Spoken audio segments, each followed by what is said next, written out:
Hi, my name is Matt Stone. I'm a photographer and videographer that specialises in sports, and I work with brands, events and individuals on their online social media content.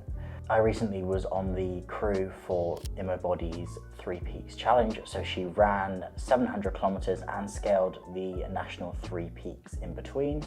And I was videographer for this, so I was producing her social media content and getting content out for brands that had supported her for the challenge. So we initially were only doing social content for this, but ended up making this documentary here, which I've released recently and has been so well received. So I'm really grateful for everyone that's watched it. And I've had lots of people message me asking what gear I use, how we filmed, any tips I could have for filming this sort of thing, and just being prepared to take on a challenge like this where we're sleeping barely any time at all. We had 15 hours sleep in 6 days, and just keeping on top of batteries, audio, cameras, drones, just making sure that everything's in line and organised for something like this. And it's something I've done quite a bit of recently, and would like to share basically how we've gone about doing this and creating what we have here. With challenges like these, it's a very run and gun nature. We were living out of a camper van and a car, so it was often a case of quickly jumping out, getting whatever shots are required. So I use the Sony FX3 and typically rig it out like this. So I've got the XLR top handle, I've got the Atomos Shinobi monitor, I've got the Sennheiser MK600 plugged into the XLR port of the handle, and the dead cat on there as well. So I find that this setup here with the audio is just really reliable. I don't have to worry about monitoring it too much, and it's just always going to be okay. And I know when I get into the edit, I'm going to have some decent sounding audio off the back of just having this mic running all the time. And in terms of lenses, I'll use the Sony 16-35 2.8, the 24-70 2.8 Sigma, and the 7200 Sony GM2. So my main lens being for a run and gun setup would be what I'm filming this on, which is the 24-70 2.8.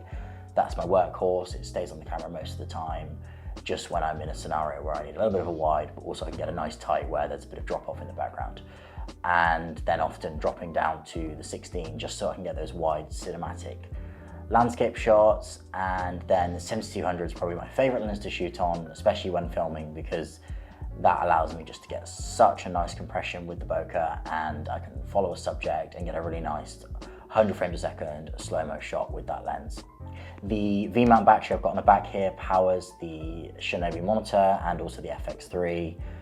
Lasts for ages, reliable. I don't need to stress about batteries, because in a scenario like Emo's challenge, you don't want to be worrying too much about things dying, the audio not being great, and that just gives me a bit of peace of mind and makes sure that everything's running fine. And I've also got a backup of the internal battery as well as plenty of spare batteries always in my backpack. I've also got this set up on a rail system, so if I need to take off the V-mount for any reason, for example, within Emo's challenge, she had to scale all 3 of the national 3 peaks, so Ben Nevis, Scafell Pike and Snowdon. So I also ran up those with her and was also going ahead to make sure I get shots. So I would scale this rig down a little bit. I would probably take off the XLR handle for the most part and put on a Rode shotgun mic just to drop a bit of weight. And I would take off the V-mount battery just so I can run ahead. I'd have a camera strap around me. I'd have my bag on my back with the drone in there and a couple spare lenses just for safety. And I would sprint ahead, get shots, and then basically just rinse and repeat until I'm either absolutely shattered.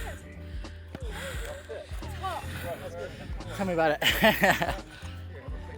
Or I've managed to get ahead and get to the summit to get the shot that I need. One thing that I would say is the weight isn't necessarily the problem, it's more the ergonomics of how I can hold it. So if I can have a camera strap over my shoulder and have it on my side, as long as it sits nicely on my side, it doesn't really matter weight-wise. It's more a case of making sure that it's comfortable, not digging in, and also the camera's not getting absolutely battered, because the last thing you want is ports getting snapped or mics breaking on the top and then you're stuck. One thing I always tend to do is have safeties of things, so I did always tend to have a spare mic in my backpack, and I used the Low Pro 450 AW2 Pro Tactic, I believe it's called, and that's always been my workhorse for backpack. I've also got the 350 smaller version, and those are just really sturdy, keep everything safe, and fit everything nicely for what I use. Those would typically come up with me on the mountain climbs, and I would have the drone in there, a couple spare lenses, spare mics, spare batteries, SD cards, cloths, anything that might be required in a pinch. I would also have my spare camera, which is my Sony A7R5, which I'm filming this on. That would be in the bag for whatever reason, in case I dropped this, broke it, or it just went poof and I needed a new camera to run with, so I'd have that one just in case.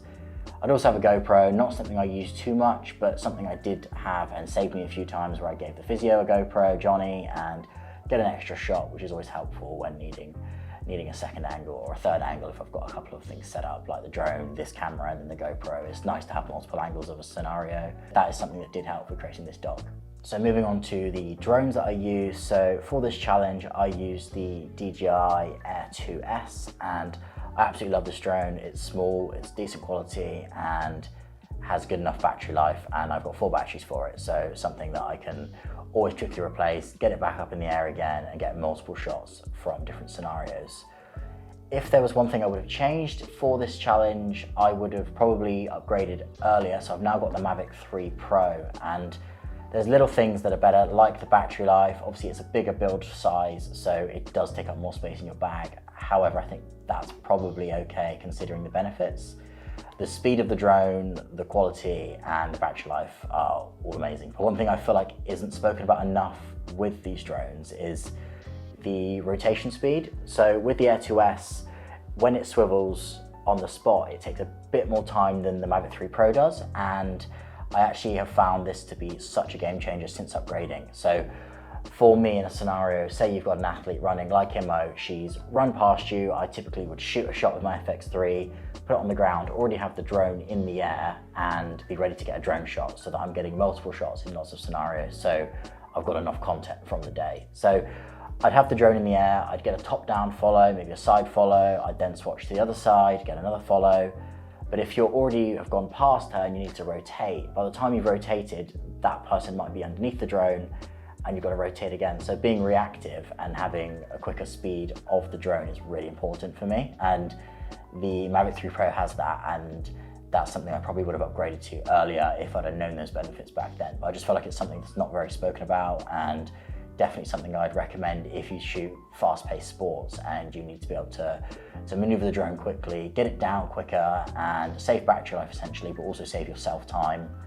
Would highly recommend going for something like the Mavic 3 Pro line or whatever else is out now that's just a bit more efficient than things like the Air 2S or the Minis, as it's just a bit of a step up in all areas, as well as the one I've spoken about. Something that's been really beneficial for myself is making sure that I stay fit enough to keep up in certain scenarios. So I'm by no means a professional athlete or trail runner at all, but being fit enough to push a little bit harder, say we're on one of the climbs for Imo, and getting ahead to get another shot, and then doing it again and again and again requires a certain level of fitness. So keeping on top of that's been really beneficial, and something that I try and maintain for jobs like these, as it seems to be really important and something that benefits me in the long run, as well as helping my work progress too. So also being able to carry equipment. So one of the days on Scaffold Pike, I climbed ahead and got a few vantage points where I could fly the drone, follow down to where they were approaching me, and view a few spots where I could take the drone off safely and be away from others that were climbing the mountain as well. So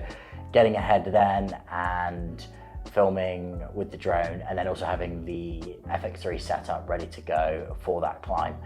And I managed to get quite a few shots on this climb, but I ended up having all my gear with me on my back and going up, over and down the other side with Imo and the rest of the crew. So I ended up doing about 23 kilometers with all my equipment. So making sure that that bag feels ergonomic for my back and capable of handling that sort of distance, which I don't think any camera bag is specifically designed for that, but having something you feel comfortable is really helpful, and making sure you're not loaded too heavy, which I can be guilty of sometimes, taking one too many batteries, one too many lenses just in case. And that's something that I have learned to try and cut down a little bit and be almost a little bit too meticulous, because I take too many things for safety, and it's definitely something to consider in a scenario like that where I hadn't realized I was going to be running with my gear and getting shots, and making sure that I can keep up with the crew to get to the vehicles. So that's something I probably would look at being a bit more intelligent with next time, in terms of how much I'm loading my bag, what I actually need, and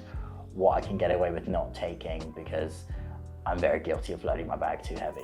Absolutely smashed out of the park by Pimo, age 24. I hope you've enjoyed this insight into how we filmed this challenge, how we prepared and operated throughout. And it's really rewarding for someone like me as a videographer to be able to document these challenges and be a part of something, working with athletes that, like Imo, that push themselves to their absolute limits and are just the best at what they do. So it's a dream come true to be able to operate on these challenges, and I love sharing equipment and the nerdy tips behind all of it. So if you do have any other questions, feel free to drop me a message on Instagram or comment them below, and I'm sure I'll be making more videos in the future.